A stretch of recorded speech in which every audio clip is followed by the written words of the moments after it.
that AI will replace jobs. There is no doubt in my mind. But there will be always now it's purely crystal ball gazing. People are still struggling and trying to put a finger on it.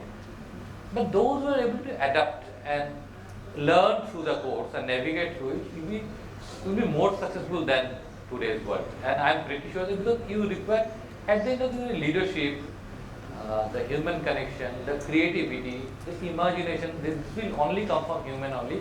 But we only have to expand our thinking. And as long as we are able to do that in any other industry and solve problems, someone will tell you that this guy happens to be an actuary, by the way, he is a certified actuary, has been able to solve so many problems. So why don't you recruit people like them? So people don't take for IITs because IIT has become a brand, not because IIT has started with the brand itself, because people are coming out of IITs have been able to solve problems for everyone around them.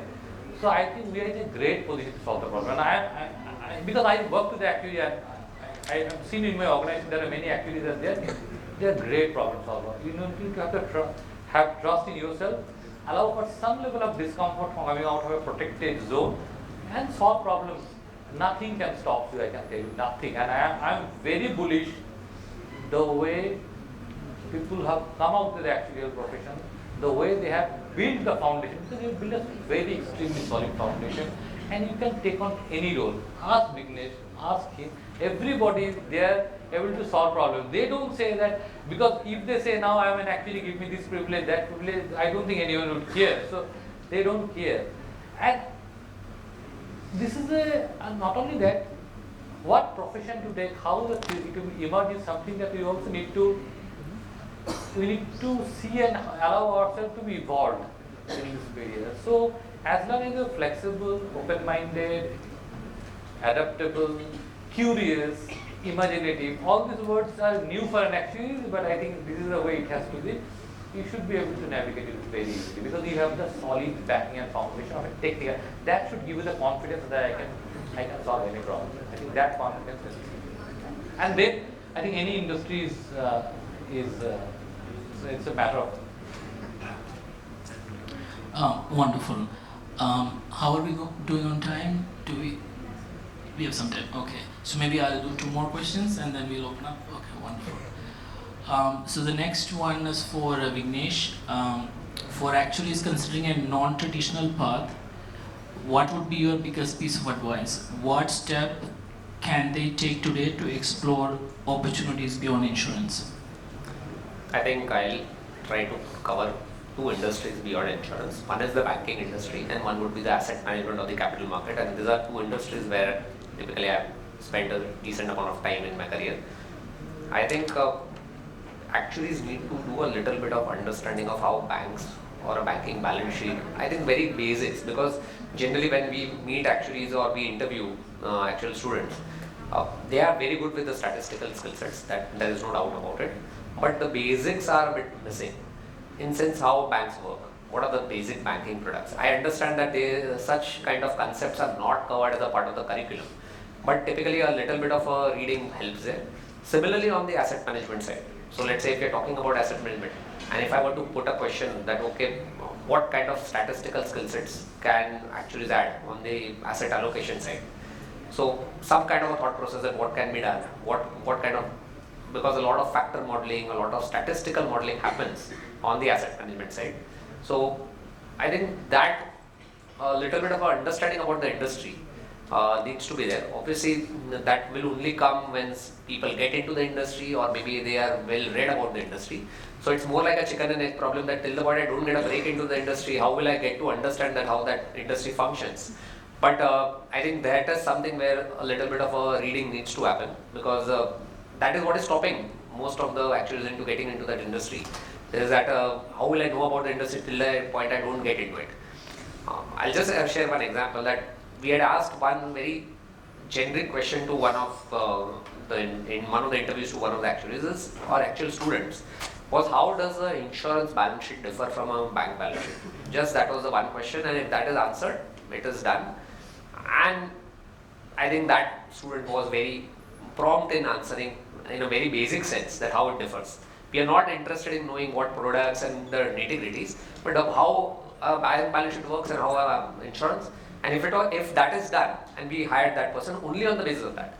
So statistical skill set is fine, but a little bit of flexibility, openness, what is happening on the other side of things, that helps a lot.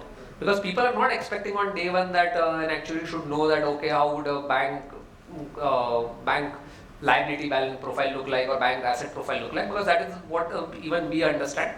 But some kind of, I would say, little bit of a understanding helps. It's great to hear that your organization is hiring actuaries in non-traditional roles. So I think so in my previous organization, so not in the current organization, so we have gone ahead with recruiting actuarial students, obviously in data analytics and risk analytics kind of roles. And I think that way things are opening up on the banking side. One more reason you were the right person for this session. So the last question to you, Subhrajit, it's related to career growth and leadership. Do non-traditional roles offer faster growth compared to traditional paths? Have you found greater opportunities for leadership and strategic influence outside the actuarial spectrum? Non-traditional roles will give a lesser competition. Yeah, actually there is more competition. So jokes apart, because if you are again, you are competing against people, if you are able to demonstrate that you are able to bring in more value, then obviously your growth curve will be happening. But as I say, it comes with a certain behavioral traits, which I already explained. There are two things. I read a book called Range by Einstein. It talks about journalist and specialist. So this is a perennial debate. What is more important, specialist or generalist? The specialist has a particular, if you play golf or if you play chess, the rules are very set. There is a certain way you can, and there is finite limitations, and the rules are very clear. In real world, the rules are not so set. What do you call it? It's very evolving, it's very changing. So the moment you move into a real world, you have to move in from a typical specialist and approach to a little bit of journalist approach. And especially in today's world, you have to learn and understand a few things about what's happening around the world, so that you will be able to add more value in the system. So whether it's a journalist or specialist, I think the best are those who had something to be fall back on the specialist and then moving on. So jack of all trades and master of some is the way to forward, not none. So if you have an actual understanding and solid foundation and then understand the other nuances, then you'll be able to do that. So that way, a journalist approach, because as I say, it's gonna be changing. It's an immense opportunity, but we need to grab the opportunity. As long as we'll be able to grab the opportunity, as long as we have the right mindset to do so, and that will give us a lot of career, not only career growth, we will also able to see the leadership. The one thing I would like to add, that whenever you are thinking about leadership and going approach, actually they have a great eye for details, but sometimes it's important to zoom out and see the big picture also. Big picture not only about the organization you are working, about yourself and around the world that is evolving. And some of the journalist mindset will help you to see the bigger picture. The moment you are seeing the bigger picture, the constraints are limited.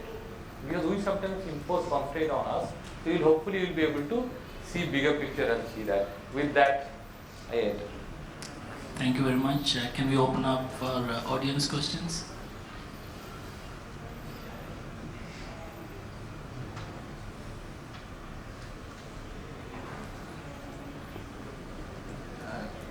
So I understand there might be many opportunities in the banking for the actuaries, but what I have experienced about this is, I think the resume doesn't reach the right person to appoint an actuary. So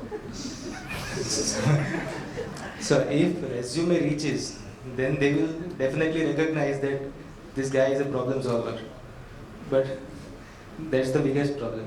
I mean, when in my previous job profiles, me myself has hired an actuarial student in the IT business analyst. So, but again, the problem is it should reach the right person. So, Any opinions about that? No, I think fully agree to that. To be very honest, even in my previous organizations, even the risk officers who are the CROs or who manage the risk functions, they have not been able to appreciate that what an actuary does. So they have given, when I have approached them that we are looking to hire people with an actuarial background, and they have given answers like, we don't understand, why not get an MBA from an IIM, or why not get a CFA or an alternate, I would say, professional certificate. So that is a question, or that's the problem statement which is there. The only way this can be handled is obviously once some people get into those domains and then they start getting more and more people introduced. More importantly, it is more about doing some kind of, and that is what where we as a part of the institute are also trying to do, is that do cross collaboration between industries. And that also starts with doing cross collaboration with the regulators. So let's say if RBI we do some cross collaboration with them, we do cross collaboration with IBA, which is the Indian Banking Association. That will start the ball rolling that okay, there is a fraternity who is very much specialized, having a very detailed understanding about statistical or analytics, and why not take use of or make use of such talent on the banking side. So that's a slow process. There's no single answer to that. But I think the institute is doing quite a few things on this, and I think we as actuarial fraternity also need to do our bit in terms of going outside the, I would say, where we are just portraying ourselves to be on the insurance side. I think that is, we also need to present ourselves that we are available on the banking, on the asset management, or any other, be it on the fintech side. We have all the skill sets. So that will take time. Absolutely, there is no magic one. It will not happen just like this.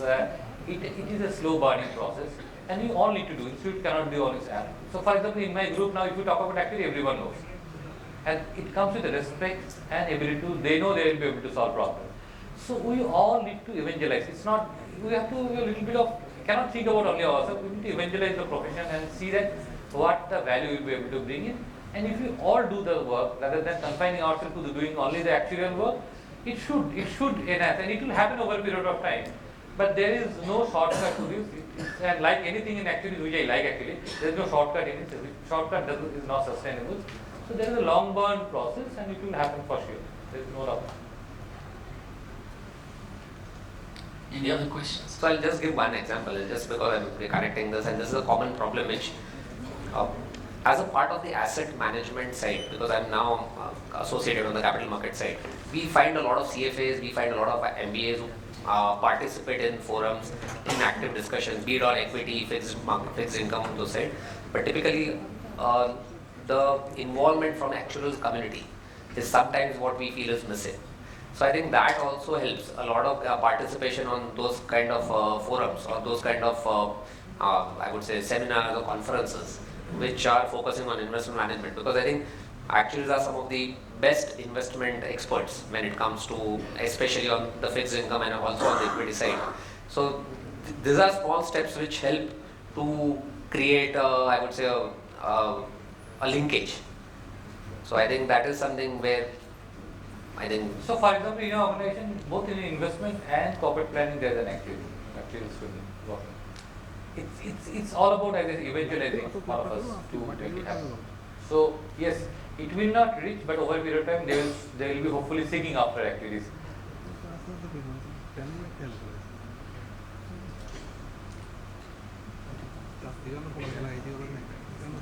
Hello. So, Vignesh, you mentioned about two areas where the non-conventional roles can be played by actuaries. The first one is banking, and second one is asset management. So there are quite many engineers who have taken up actuaries and have become actuaries. Okay. I would like to hear from you your views on, like, there are many infrastructure projects which are done on a build, operate and transfer basis. These are all very large projects wherein the projects are expected to recoup the expenditure over a long period of time, like 20, 30 years, 40 years and all.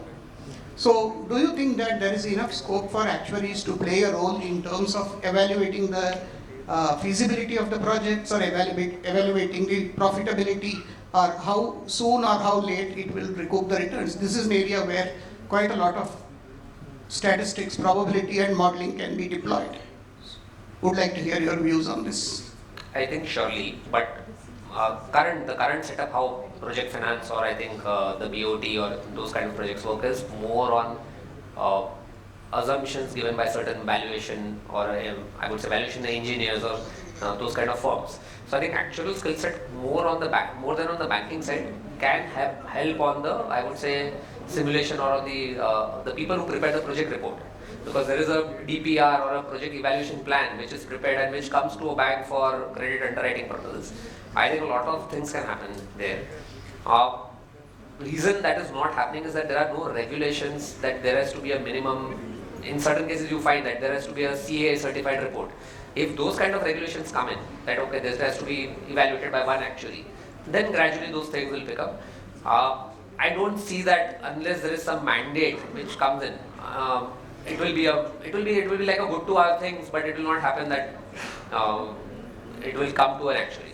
So I think there has to be some amount of push even from the I would say the institute, even from that certain things need to be validated by actuaries only, even on the project management side. And then it obviously they will add value. So there is no doubt about it. But the reason it is not coming is because there is no mandate. Thanks for your response. But do you think that like this is a good area for actuaries to kind of explore or step in and maybe contribute? Yeah, surely it is one of I think because a lot of projects are curtailed or not funded because of not having the right projections. Or maybe a lot of projects go bad because of having the wrong projections. Yeah. So I think that is something which is obviously there. Yeah, I agree.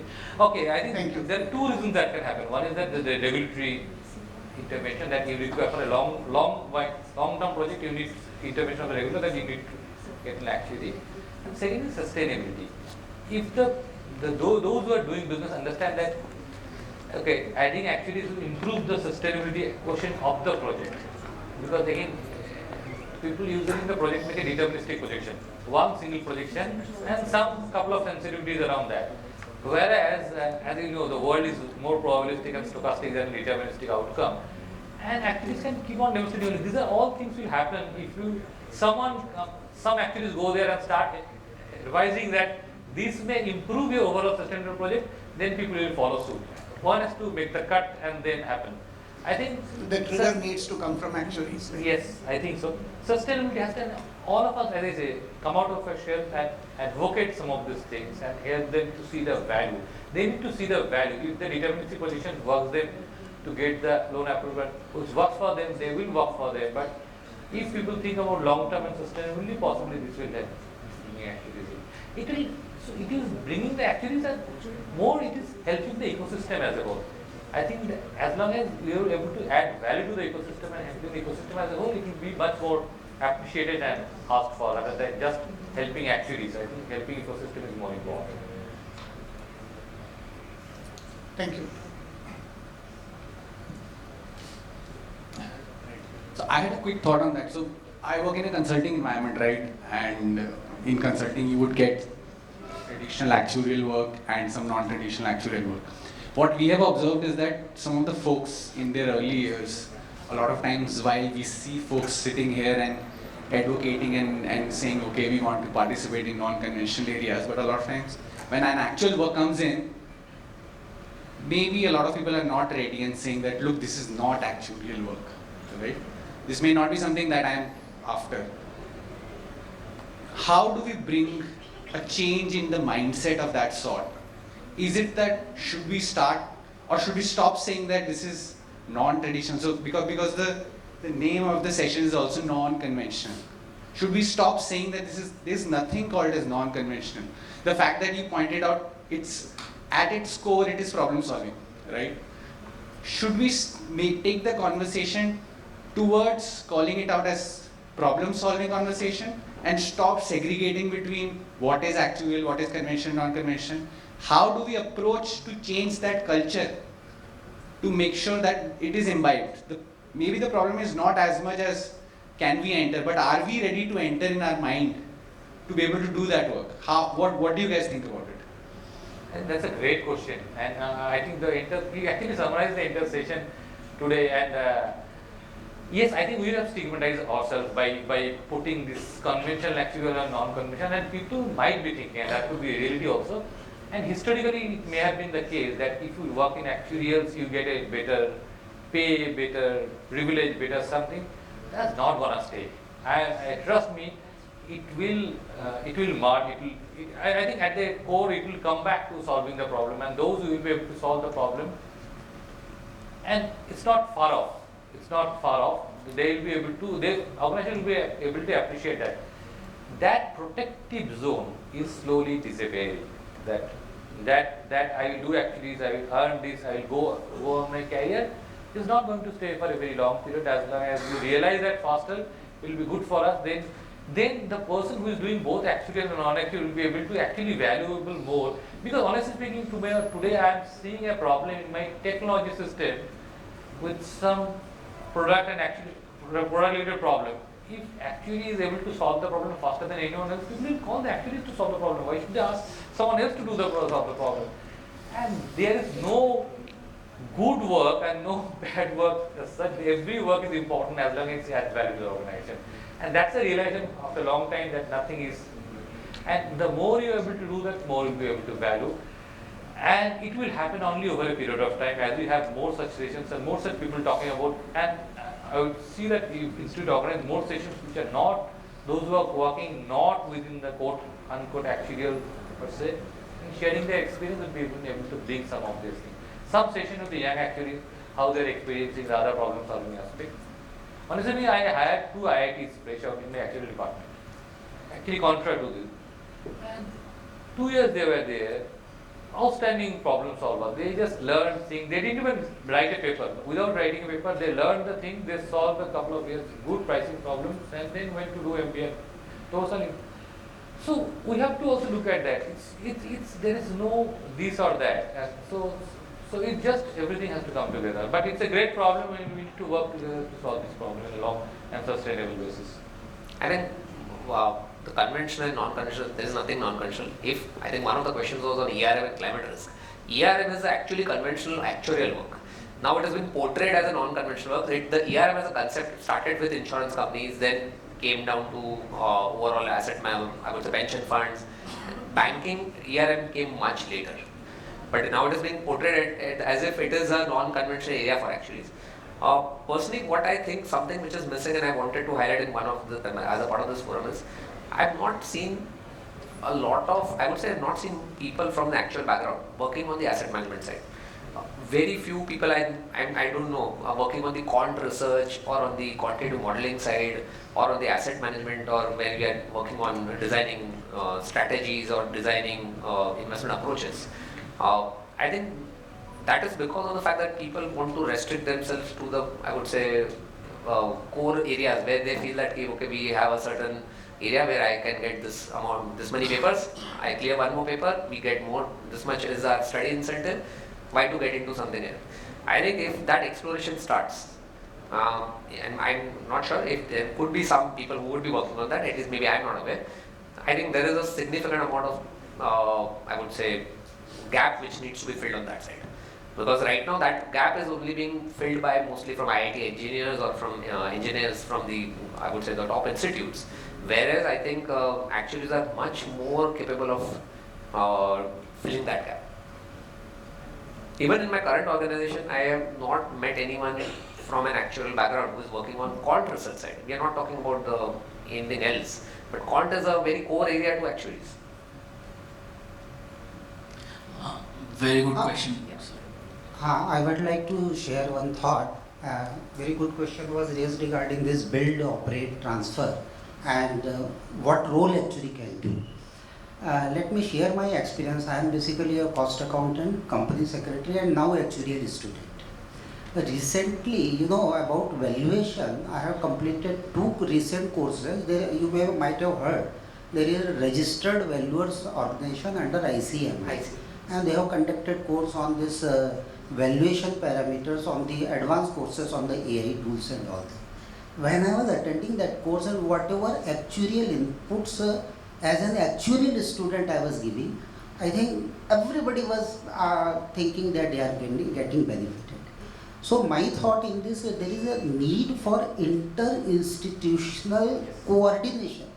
For example, and I think Mehta sir very nicely said, unless there is a mandate, nothing can happen. You know that e-filing, as a company secretary, I used to do e-filing. There is a government mandate that that can be certified by ICWA, ICMA, CA, and all the three professions. And today, Institute of Company Secretary has taken very forcibly with the government of India that CA should be allowed to file the tax return and all that. So these are the mandate part. But my experience is that the institutional coordination, there are the areas where there is a coordination between the institutes. No? I think very good results will come. That's my thought. Thank you. Should we wrap up in the interest of time? Any?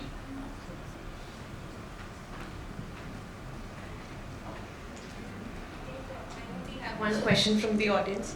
So just as the last question, let's suppose say somebody also said that the employer is trying to support in the members so that we can start into and move into the non-conventional areas. So let's suppose say that people sitting in the audience, we are a group of young people, they want to now actually take an action and start. So what should be that one key takeaway message that you want to give to our audience, or maybe an immediate step that we actually move into action and not just talk about moving into non-conventional areas? Anybody in the audience who actually wishes to start through? I think a problem statement, and that problem statement could be obviously on the non-insurance or on the, and the easiest what I can think and which comes to my mind is on the, a lot of problem statements are there on the asset management side. And let's say people start working, most of the data is publicly available, it's not something which is proprietary in nature. Come up with certain models, come up with certain approaches where maybe it can be showcased that we have certain approaches which can give you better returns, better investment opportunities. That has to be presented to, obviously not in a, on a public forum, but maybe there are people with whom it can be interacted, and gradually then take it up that why not we getting involved into something of this sort. So an investment approach, or I would say on the climate risk side, come up with some solutions on building certain climate risk models basis what is available in the public domain. So we are not, I would not say that go for some paid databases or go for some paid data. A lot of data is available in the market. Come up with some innovative models to showcase that there are better, I would say, solutions which you can come up with on the asset management side. I think that there is a significant amount of work happening there. And a lot of startups, a lot of people who are PMSs, a lot of fund managers who are starting their own things. I think if actuaries can get involved with small stuff, I think it is very much possible that it can expand. One suggestion from my side would be, you are working for an insurance company, there are multiple problems. We have a plethora of problems. Oh, trust me, I know how many different problems we face. Raise your hand, say that I want to solve this couple of problems. Use AI as your base. So actually they're smart enough to a few more YouTube videos. The great resources. I'm very YouTube understand it, great. You can come up with, as I say, some agentic AI to come up with a workflow system. It's not a rocket science. Right? Trust me, we have to come out of your comfort zone. We have to spend a little bit of time out of comfort zone, solve the problem. Raise your hand, solve the problem. You'll be delight to the company. People will treat you differently, and they will say that these are people, and that's where we will be able to solve. Not only solve, we'll be evangelize our professions, our capability, and so on and so forth. So don't limit yourself that someone will not come and say do this, because people are not even sure that whether you will be able to do this or you have an interest to doing this. Raise your hand and solve the problem. There are many problems to solve. And I just want to add that, that attitude also matters, right? Instead of thinking that, oh, I'm going to do IFRS 17 or I'm going to do access modeling, we have to think of ourselves as problem solvers, right? Yes. And every time you do something, you need to check why we are doing what you're doing, right? A lot of the times the interviews just focus on experience, but to me what really matters is how strong you are in your fundamental skills, right? If you have your fundamentals strong and you have a strong work ethic, you can solve any problem, right? So that is a change in thinking. Perfect. As long as you fall back on your first principle approach. So don't leave the first principle approach. You have built some knowledge and capability, but fall back on first principle for any sort of problem solving. Thank you, everyone. What a fascinating discussion to end our session with. A big thank you to our speakers, Mr. Vignesh Mehta and Mr. Subhrajit Mukhopadhyay, for sharing their career journeys and insights on emerging actuarial opportunities. I request our volunteers to kindly provide in the mementos on stage. I request Mr. Murshid to kindly provide in our token of gratitude to our speakers. Mr. Vignesh Mehta.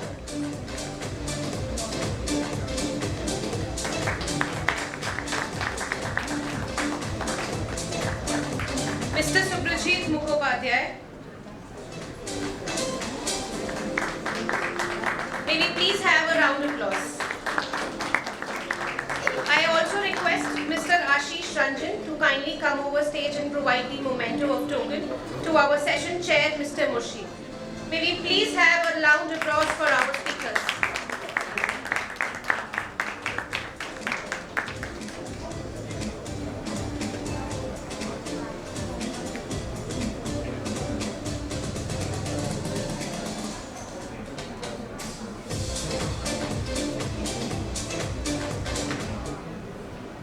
So that concludes our final segment of the Powai Ballroom today, and what a wrap it is. It's now time for a short break before we transition to the cultural function organized in Ballroom 1. It will also be followed by a cocktail dinner for all of you. We hope you enjoyed all the sessions that took place today, and we look forward to seeing you to an evening full of networking and entertainment. Wishing you all a very good evening. Go ahead, enjoy your day out. Thank you so much for joining in. Have a good day.